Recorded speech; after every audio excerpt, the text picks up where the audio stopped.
우리 행복합시다. 100세 일기 교회 밖 하나님 나라 중에서 전해드립니다. 내가 대학생 때 일본에서 유학했는데 학생들은 태평양 전쟁에 끌려가고 한국에서 대학 다니던 학생들은 만주로 끌려가야 했다. 내 친구 안병욱 선생, 김수환 추기경도 학도병으로 끌려갔다. 당시 학생들은 전쟁의 희생양이 되어야 할 운명 앞에서 허구한 날 술을 마시며 절망했다. 나는 인생에서 가장 큰 어려움을 만나게 되자 기도했다. 3일간 하숙방에 틀어박혀 기도하고 성경을 읽으며 하나님의 뜻을 간절히 구했다. 그러던 중 요한복음을 소리내어 읽는데 말씀을 읽는 것은 분명 나였지만 목소리는 예수님이었다. 귀를 의심했으나 분명 그 목소리는 내 목소리가 아니었다. 너희가 나를 택한 것이 아니라 내가 너희를 택하여 세웠다. 그러니 너희는 세상에 나가 영원히 썩지 않을 열매를 맺어라. 그러면 하나님 아버지께서 너희가 내 이름으로 구하는 것을 다 들어주실 것이다. 요한복음 15장 16절에서 시선이 멈췄다. 그 순간 하나님이 바로 내 아버지라는 것이 뜨겁게 믿어졌다. 밖에 나와보니 하늘이 맑고 깨끗했다. 하나님께서 내 아버지시다. 이제 내 남은 인생은 전부 하나님 아버지께서 인도하시는데 내가 무엇 때문에 걱정하고 있나? 그날 이후 나는 걱정하지 않았다. 친구들이 나더러 술 한잔 마시지 않고도 어떻게 이 시국을 견디느냐며 신기해했지만 나는 정말이지 아무 걱정이 되지 않았다. 그날 나는 두 번째 이 세상에 태어났다. 우리가 절망에 빠졌을 때도 하나님은 우리에게 희망을 주신다는 사실을 믿었다. 내 마음대로 하고 싶은 것 다 한 것 같아도 마지막에 가서 보면 주님의 뜻대로 이루어져 있음을 보게 된다. 모든 것이 하나님의 섭리 안에 있다. 6.25 전쟁이 끝나갈 무렵 부산 중앙교회에서 장로교 총회가 모여 기독교 장로교와 예수교 장로교가 분열되는 교권 싸움이 벌어졌다. 그 상황을 지켜보다가 나는 도중에 나와버렸다. 한국 기독교에 희망이 있는가? 사회로부터 버림받게 될 것 같은 비통한 심정에 빠졌다. 대청동에 있는 미국 문화원 앞을 지날 때 어디선가 음성이 들려왔다. 죽은 자들이 죽은 자를 장례진에게 내버려 두고 너는 하나님 나라를 선포하라.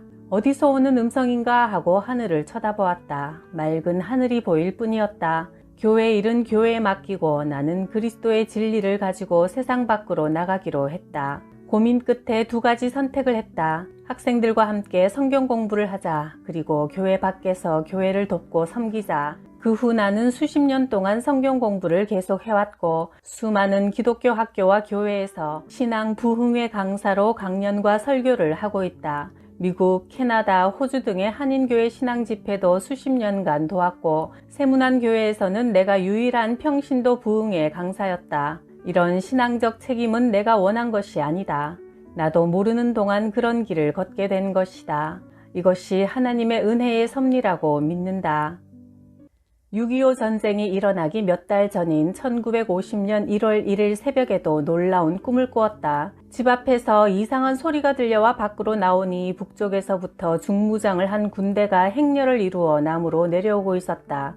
넓은 길 가득히 전투복과 군화의 행진이 한없이 이어졌다. 무슨 일인가 하고 북쪽을 바라보니 소련 스탈린의 사진이 커다랗게 걸려 있었다. 깜짝 놀라서 깨어나 공산군 전쟁인데 라는 예감이 들었다.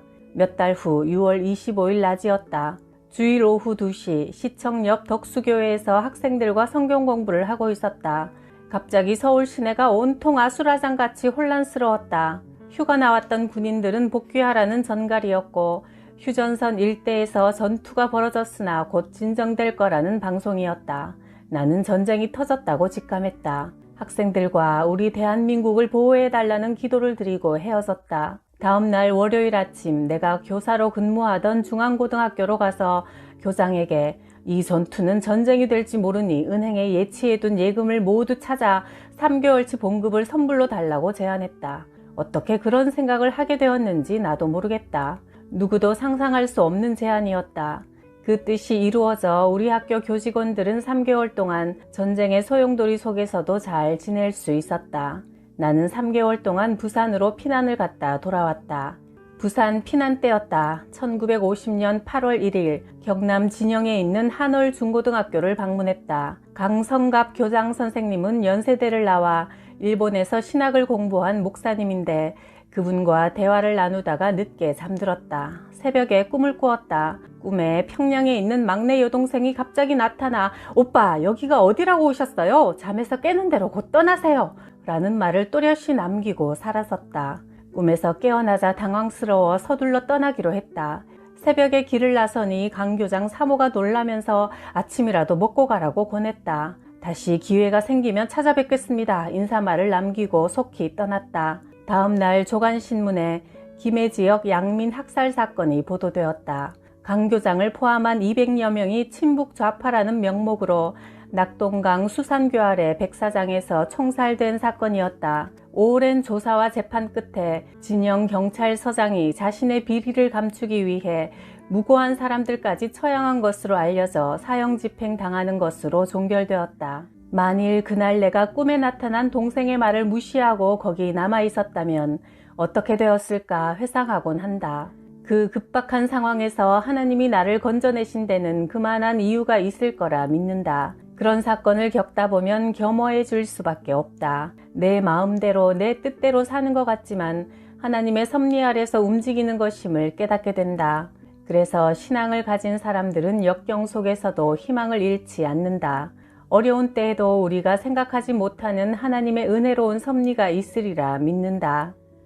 4.19 혁명이 벌어진 해 가을, 나는 연세대학교 분교 사건으로 고민하고 있었다. 대학의 정상화를 위해 문과대학 교수들과 합숙 농성으로 사태가 진전되었고 몇 학생들은 경찰의 조사를 받는 중이었다. 밤 깊은 시간에 잠들었는데 한 번도 꿈에 나타난 적 없는 아버지가 내 옆에 다가와 크게 걱정하지 마라. 너 자신보다 대학을 위해 하는 일이라면 잘 해결될 것이다 라는 위로의 말을 하셨다. 나는 그 때문에 편안한 마음으로 대처할 수 있었다. 그해 크리스마스 이브에 학생들은 모두 무혐의로 석방되었고 나는 감사 기도를 드렸다. 그런 사태를 겪으면서 대학 측에서는 나에 대한 오해도 풀고 1년간 미국의 교환교수로 가는 분에 넘치는 혜택을 베풀어 주었다.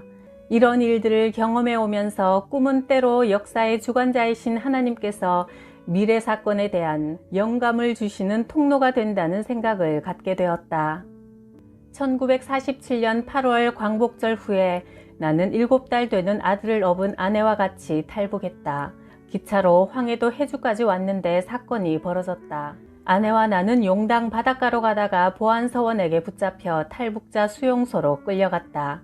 인계받은 계장이 나를 신문하려고 책상 맞은쪽에 앉는 바로 그때 전화벨이 울렸다. 계장이 받은 통화 내용이 내 귀에까지 똑똑히 들려왔다. 오늘도 탈북하다가 잡힌 놈들 많은가? 예, 어제부터 많아지고 있습니다. 지금 막 평양에서 지령이 떨어졌네. 이제부터 잡혀오는 놈들은 무조건 출발한 거주지로 돌려보내라는 명령이다. 예, 알겠습니다.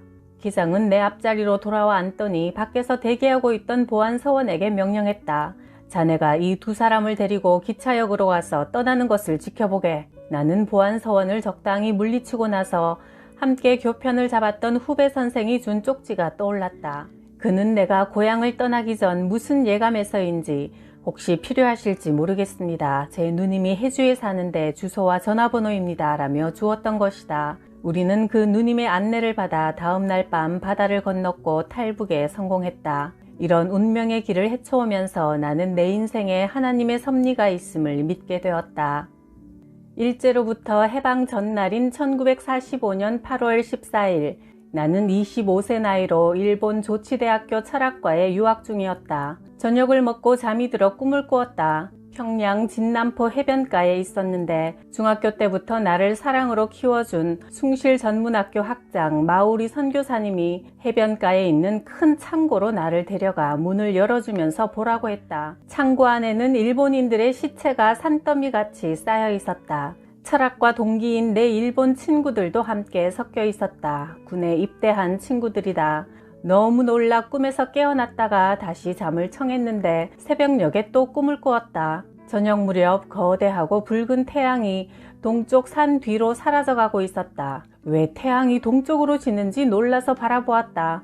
아침을 먹으며 아버지에게 꿈 이야기를 했더니 이런 말씀을 하셨다. 옛날 내가 네 나이쯤이었을 때 꿈을 꾸었는데 동쪽 산 위로 작은 고무공 같은 태양들이 수없이 떠올라오더니 우리 땅에 가득 차더구나. 그리고 얼마 후 한일 합방이 되면서 일장기가 들어와 온 세상을 뒤덮었는데 꼭 꿈대로 되더구나. 오늘 네 꿈도 몹시 이상하니 일찌감치 평양으로 가서 어떤 소식이 있는지 알아보아라. 나는 곧장 평양 시내에 있는 누이 동생 집으로 갔다. 낮 12시 정각, 번화가인 시청 앞에 전차가 잠시 멈췄을 때 길가에 있는 가게에서 라디오 방송이 들려왔다. 일본 천황의 목소리였다. 전차에서 뛰어내려 가게 앞으로 달려갔다. 내용은 간단했다. 이 시각부터 일본은 전쟁을 끝내고 무조건 항복한다. 정말 믿기 힘든 소식이었다. 꿈을 생각해 보았다. 태평양 전쟁은 미국의 승리로 끝나고 태양은 동쪽으로 다시 돌아갔다. 내가 100세를 넘게 살게 될 줄은 정말 몰랐다. 사실 나는 누구보다 병약하게 태어났다. 14살 때 건강 문제로 언제 죽음이 찾아올지 모른다는 인생의 한계를 느꼈다. 가난 때문에 중학교에 진학할 길도 닫혀 있는 듯 했다. 어머니는 네가 20살까지만 사는 것을 보았으면 좋겠다 하고 말하곤 했다. 그런 내가 지금은 100세가 넘도록 지팡이도 짚지 않고 보청기도 필요 없이 건강한 몸으로 책을 내고 이틀에 한 번꼴로 자주 강연하며 오랫동안 일 제일 많이 하는 사람이 된 것은 14살에 내가 올린 기도의 응답이라 믿는다. 하나님, 저에게 건강을 주셔서 중학교에도 가고 오래 살게 해주신다면 제가 저를 위해서 일하지 않고 하나님의 일을 하겠습니다. 그래서 나는 불러주기만 하면 어디든 가서 일한다. 그것이 하나님과 한 약속이기 때문이다. 죽는 날까지 내가 가진 지식을 나누고 사회와 국가를 위해 조금이라도 도움이 되는 일을 하는 것이 나의 사명이라 믿는다.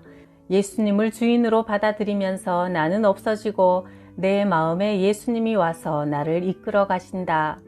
자주 받는 질문이 있다. 100년을 넘게 살아오는 동안 언제가 가장 행복했습니까? 7년 전 충북 영동에 강연을 갔다. 청중 몇백 명이 내 강연을 경청해 주었다.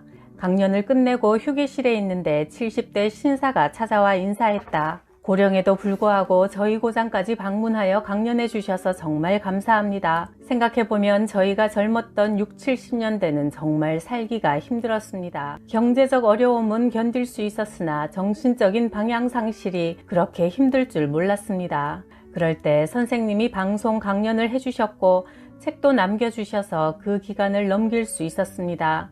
저는 마음속으로 하나님께서 힘들어 애태우고 있는 우리 젊은 세대를 위해 선생님을 보내주셨다고 생각합니다. 선생님, 정말 감사합니다.